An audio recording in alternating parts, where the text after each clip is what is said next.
News, events, sports. Same time, same place, right in the heart of Isla Vista. UCSBTV is serving UC Santa Barbara and the surrounding community with real journalism. Hello and welcome back to UCSBTV, the university's only broadcast news station, bringing you all of the news, sports, and events you need to know in and around Isla Vista. I'm Francesca. And I am Zuri. Here are your top stories for tonight. With just 4 days till Election Day, 56.8 million Americans have already cast ballots as of Wednesday, and the presidential race is tied nationally in the swing states. Kamala Harris hosted a 30,000-person rally in Houston, Texas last weekend, while Donald Trump hosted a rally in Madison Square Garden with almost 20,000 supporters in attendance. The New York Times described the event as the, quote, closing message of his campaign, end quote. Trump's comedian opener Tony Hinchcliffe sparked national outrage after making jokes referring to Puerto Rico as a, quote, floating island of garbage and saying that Latinos, quote, love making babies.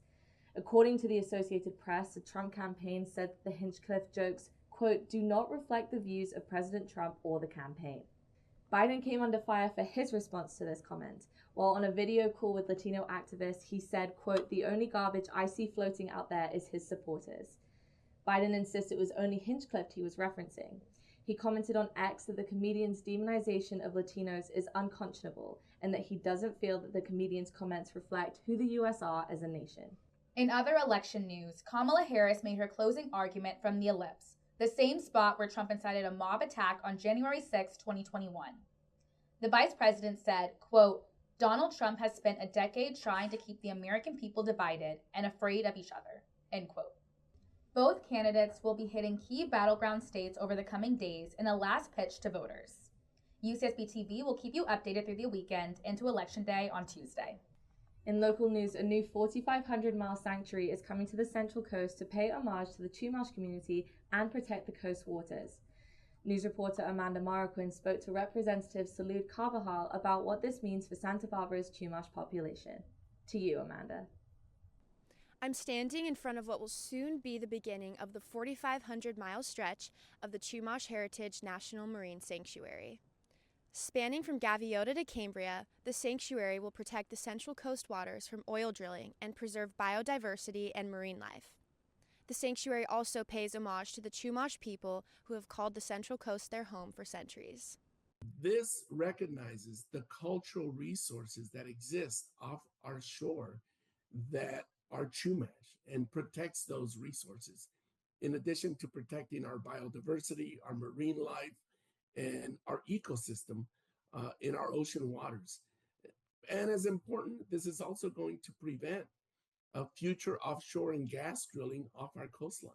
So this is a win-win all the way around for the environment, for climate change, for recognizing, honoring, and protecting cultural resources for the Chumash people that have inhabited this place for centuries. Chairwoman Violet Sage Walker of the Northern Chumash Tribal Council said in a recent press release, "We are almost there, and the significance of our collective effort will make history, begin to heal centuries of wounds to our people, and bring all of us closer together."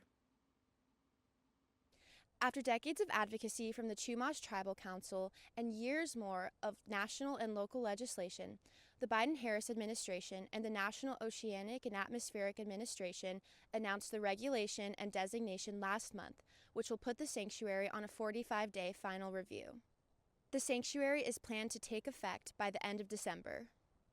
For UCSB-TV, I'm Amanda Marroquinn. Thank you, Amanda. In other news, UCSB's annual Halloween event of fall quarter, Delirium, returned this last weekend with music performances by Clooney and Mike Sherm.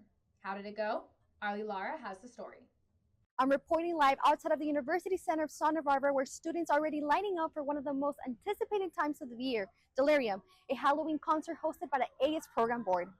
Delirium is an exclusive UCSB student concert held annually at the Hub in the University Center. Organized by the Associated Students Program Board, the event aims to encourage students to stay in Santa Barbara during Halloween weekend and to discourage them from traveling and participating in risky festivities that can endanger their safety.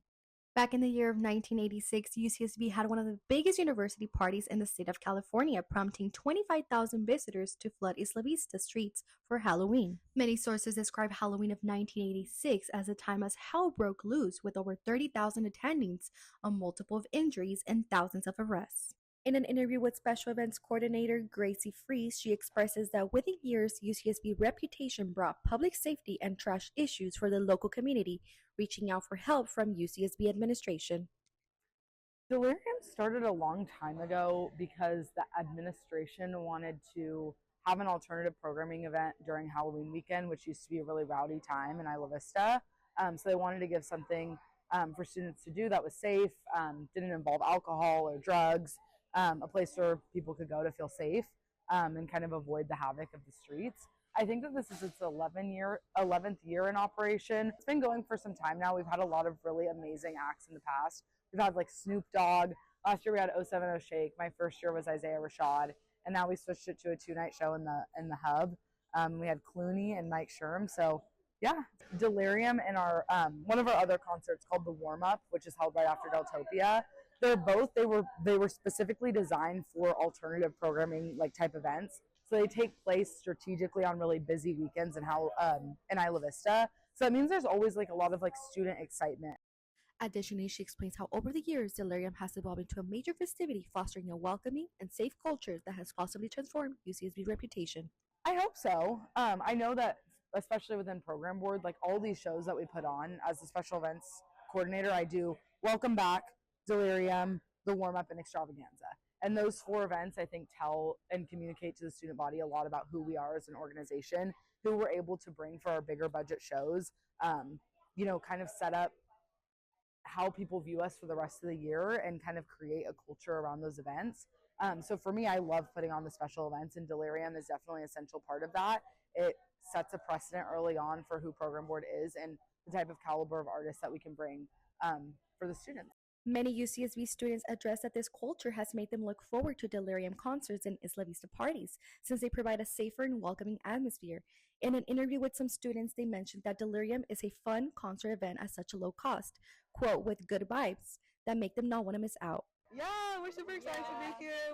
This is my 4th and last year at Delirium, so I'm super happy to be here. This is their 3rd year here, and it's my first time at Delirium. Oh, okay, first time, yeah. My chair was like, I gotta be there. Grace Free states that these concerts are able to keep on running at a low cost thanks to student funding, which help bring better artists to UCSB. Every 2 years, the students vote in to keep program board running through lock-in fees. So we're able, with the budget that we have from students voting us in, to make these shows really low cost. The goal is not really profit, it's really to just get students to come. Students' Halloween festivities continue to occur at UCSB through programs like Delirium. UCSB administration continue to support students' social life with safer regulations that can foster safety and culture. Reporting for UCSBTV, this is Arly Lara. Thank you, Arly. And speaking of music, up next we have Storketalk, UCSBTV's pop culture segment with Emilie Harris featuring Amanda Nolan. To you, ladies. Welcome to Storketalk, your weekly roundup on all things pop culture. I'm Emilie Harris. And I'm Amanda Nolan. This week, we will be diving into something a little different than what we usually do. That's right. Tonight, we're keeping it local, shining a spotlight on the incredible DJ scene here in Isla Vista.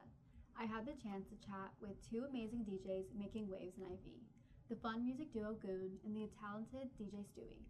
Let's hear what they had to say about their journeys, inspirations, and the vibrant Isla Vista nightlife. Tell me about your music career so far, and when did you guys first get into music? I mean, we're both like classically trained musicians. We're trained with instruments, so we've been playing music all of our lives. But we got into music together when we moved into an apartment together, and we started playing like just for our friends, and eventually they kind of morphed into us like throwing like bigger and bigger parties, and then from that came like what we have now. So that's a little climb. Nice. Okay. What artists influence you the most? Do you want to take this one? I feel like it's less like artists, but more like we base it off of like Boiler Room and like a bunch of like just for the culture dance parties, let's say. And less like artists, because I feel like we do have like a unique sound to us. Yeah. I'd say like if we're talking about like organizations like Lab 54 and then like artists, like we kind of like resemble Sammy Vergi, Fortet. Kind of depends what we're playing. Like we don't really have a set music style, so it's kind of like hard to say that. But stylistically, I would say we kind of draw closer to them. And then, what are some challenges that you face performing in Isla Vista? I would say all the restrictions, like as much as they helped us, also have hurt us. Like Deltopia, we threw a party and it immediately got shut down in the first hour or so. So that was kind of like a struggle that we had. Yeah, and it's like it's pretty oversaturated over here, so it's kind of hard to like break in, and it is really cliquey like once you do break in. So you kind of find yourself really trying to carve your own niche into it and finding your people, which can be done. It's just kind of like a hard feat. Does a typical week in terms of playing gigs or being on tour look like? It's a lot of planning, like just leading up to it. Like we have to figure out like how to get equipment places and like just sorting out venues and stuff like that. There's much more. Yeah, there's probably like 3 months of planning behind 3 weeks. Like it's probably like a month for each week of tour we do. But if like we're on tour and like it's just like 7 days, most of it is probably driving like to wherever we need to go, calling in like favors from friends to help us bring up gear, and other like 40% is like setting up, and then like 10% of it is actually playing. So. What is next in store for you guys? We're starting a tour that spans all the way from like Santa Barbara all the way up into Oregon. So I mean, once this comes out, I think we'll be doing probably about 5 shows like per week until like the end of November, like 2 on each weekend, and then sometimes 3. So, and then we have like a new single coming out next Thursday. We have new merch, so we have a bunch of cool stuff headed out, and even more, we're like a creative factory. So we'll keep pumping out good stuff, you know. Nice. Okay, thank you. When did you first get into music and DJing? Well, when I was in high school, about like my sophomore year, I got into music producing. I used to go to the Boys and Girls Club a lot back in my hometown, and I just saw a lot of my friends like start rapping and like just get into music, and I used to just be in the studio that they had there a lot and just watch them do it, and I just kind of fell in love with it. And then I don't know, like from there I like started making beats, and then when I got to college, I made a good friend named DJ, and through that he kind of introduced me into like DJing and stuff, because I always had like a mixer, like a DJ board, but I just never really used it. And then yeah, my career kind of started from there. He asked me to do a party at UCSB, like for BSU, they had a Halloween party.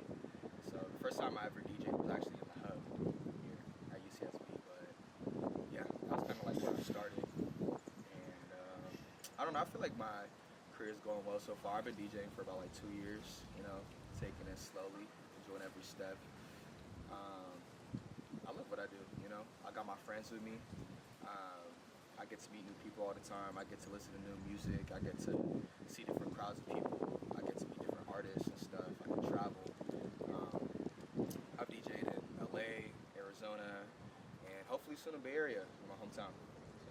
What artist influenced you the most in your music? Honestly, like Kanye West.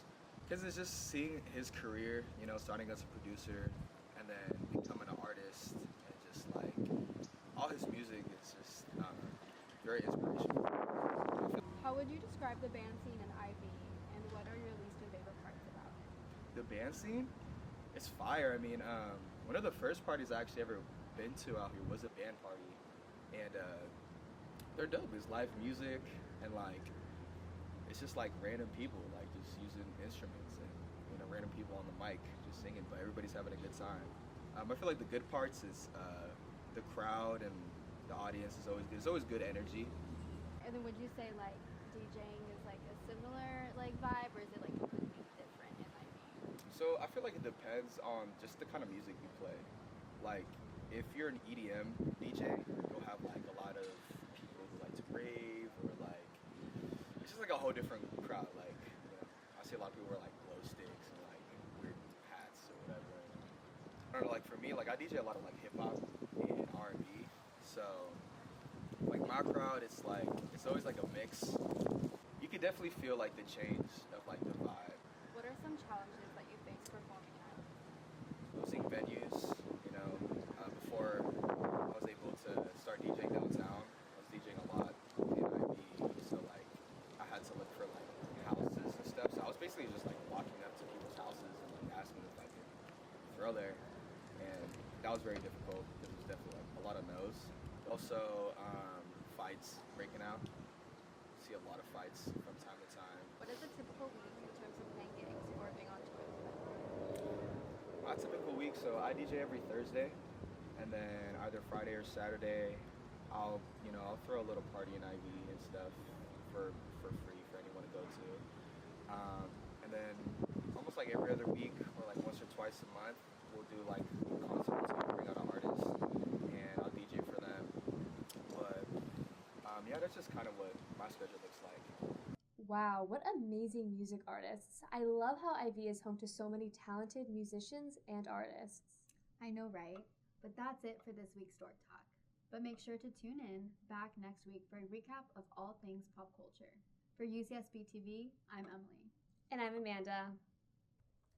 Thank you, Emilie and Amanda, for that local pop culture news. I need to check out some more Isla Vista bands. I totally agree. And finally, from the world of music to the world of sports, UCSBTV sports reporters attended the pink volleyball and soccer games dedicated to those affected by breast cancer. We are here live at the Thunderdome this Saturday night for women's volleyball against Hawaii. The Gauchos and the Rainbow Warriors have a long-standing rivalry with each team trading dominance on the court over the years. Take it away, Annabelle. Yes, Claralyn. The energy here is electric and the support from the students and fans is always incredible here at UCSB, especially tonight for the Dig Pink game. The Gauchos are not just playing for a solid win, but to raise awareness for breast cancer research. These efforts at games highlight UCSB's dedication to not only getting fans together for a free pink shirt, but for scientific research and outreach in the Santa Barbara area. The Gauchos are currently placed number 8 in the Big West Conference. Tonight's game will not come easy. To come out on top, they will need to rely strictly on defense and not allowing Hawaii to have a reputation of winning in crucial moments. That's right, Annabelle. This is a key match for the Gauchos as a strong comeback victory that would help solidify their spot at the top and give momentum for success. Both know what is possibly at stake tonight, a big win for a big crowd. These hardworking women on the volleyball team have been promoting their own game day by passing out flowers across campus this past week. It's about more than just volleyball. This game is to bring the Santa Barbara community together for a good cause. Go Chos! Welcome to the postgame show. The last 2 weeks, Sydney and I decided that we wanted to draw focus onto women's sports to close out Breast Cancer Awareness Month here in the heart of UCSB. The women's volleyball game against Hawaii was a thrilling night for the players, fans, and even alumni. October 19th was not only special because the Gauchos beat the Rainbow Warriors the first time this year in the third set, but because this game was deemed Dig Pink. Since 2014, women's volleyball here at UCSB has dedicated their match to raising awareness and money directly to the nonprofit foundation known as Side Out for breast cancer survivors and to remember those who have lost their battle. This foundation means a lot to the Santa Barbara community. Side Out was established in 2005, and their mission is to help people living with metastatic breast cancer see more tomorrows. Not only was there pink everywhere in the Thunderdome, but the women's volleyball team was also honoring their alumni alongside the 2004 Big West Championship team. Time traveling back 20 years ago, this 2004 team etched their names into history when they won the Big West Conference Championship. This talent squad, led by their determined coach and skilled players, showcased their dominance and secured a well-deserved victory. Annabelle, how was the soccer game on October 24th? Sydney, that women's soccer game was a nail-biter. I'm here reporting live for UCSB women's soccer game against UC Davis this Thursday night for their pink game. Right now we have 20 minutes left on the scoreboard, but as you can see, it's very foggy behind me, so it's kind of hard to see our Gaucho players play right now. The score is right now 0-1 UC Davis. Hopefully our Gauchos can come back and make a goal or dominate their field. That very foggy night game was their pink game where they also raised awareness for breast cancer. They played against UC Davis and lost 0-1. UCSB had several chances to score, but were defeated by UC Davis based on their defense and their players setting a team goal record. On October 27th, UCSB women's soccer secured their spot in the upcoming Big West Championship, this being a significant achievement after a 2-year absence. Despite losing to UC Davis and losing their senior night game against Hawaii, the Gauchos' hard work and determination still paid off because this is a huge accomplishment for the women's team. This marks a crucial milestone for the Gauchos as they prepare to compete at the highest level for Big West women's soccer. From one championship to another and a sea of pink ribbons, October was a competitive month for athletics. Keep fighting, Gauchos! That's all from sports. Back to Francesca and Zuri. Well, that is all we have for you tonight. We will see you next week with all the news, sports, and events here in the heart of Isla Vista. I'm Zuri Wilson. And I'm Francesca D'Agata. This is UCSB TV.